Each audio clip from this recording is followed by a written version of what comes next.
June 1986. English Shorthand Intermediate Dictation. Get ready for dictation. 5 seconds. Start. Mr. Prime Minister, ladies and gentlemen, it is really very kind of you, Mr. Prime Minister, to have taken the trouble of coming over to this place to inaugurate this 10th conference of our chamber. Our thanks are due to you for responding to our invitation to grace the occasion with your presence in the midst of important activities and duties. I hope you would have had the time to go through the papers sent to you, which explain the activities of our chamber. On this happy occasion, we do not wish to trouble you with a number of requests and appeals. As an alert Prime Minister, we are sure that you are already aware of our day-to-day problems, and it is needless for us to enumerate them to you in great detail. Nevertheless, I consider it my duty to bring to your kind notice certain areas in which we would very much like your sympathetic consideration in the light of the facts which are in our favor.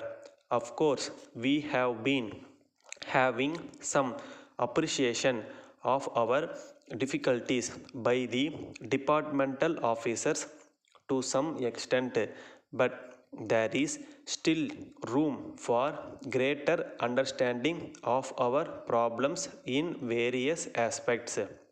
First, let me refer to the problems experienced by our members in the matter of export. We know fully well that it is the duty of those engaged in trade and commerce to step up the export of various items. As a matter of fact, in all our annual and special meetings, we have been trying our level best to find out ways and means of how we could cooperate with the government in stepping up the exports. We have to do a lot in this regard. It is in this connection we request you, Mr. Prime Minister, to kindly instruct the concerned officials at all levels to exhibit some amount of imagination in dealing with our suggestions. As you know, when it is a question of exporting any item, we have to face many problems like the need to maintain quality, keeping pace with the competitive prices offered by other countries, setting up necessary publicity in other countries, and every so many aspects. There are also certain other items and areas which we cannot openly discuss in a conference like this. All these are items which involve huge expenditure. If we want to export very high quality materials, we have to use best quality raw materials, which means incurring higher expenditure. The government must therefore come forward with necessary concessions in the matter of import of some raw materials by way of tax concessions, by way of reduction in license fee, and so many other factors. It is our sad experience that we do not get full cooperation from the departmental officials for some reason or other.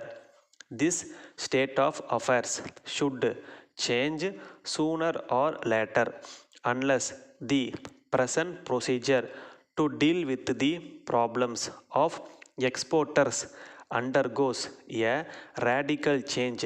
The export trade will be affected.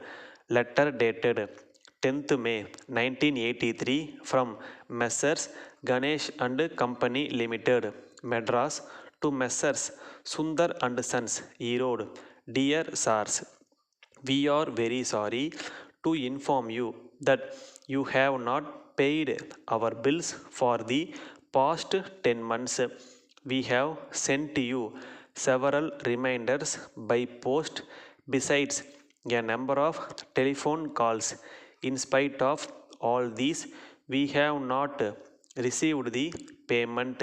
You have not acknowledged receipt of our letters and given us the reasons for such delay in payment. We are aware that in the past you have been very regular in your payments and we have had no occasion at all to make any complaint to you about delayed payments. Suddenly we find that it has not been possible for you to clear our bills. We are at a loss to understand why you have also not chosen to reply our letters. We know that in business there may be occasions when we have to face difficulties owing to reasons beyond our control. At such times we may not be able to meet our commitments to various parties. It is nothing peculiar, but in such circumstances, one has to convince the creditors. Yours faithfully, stop.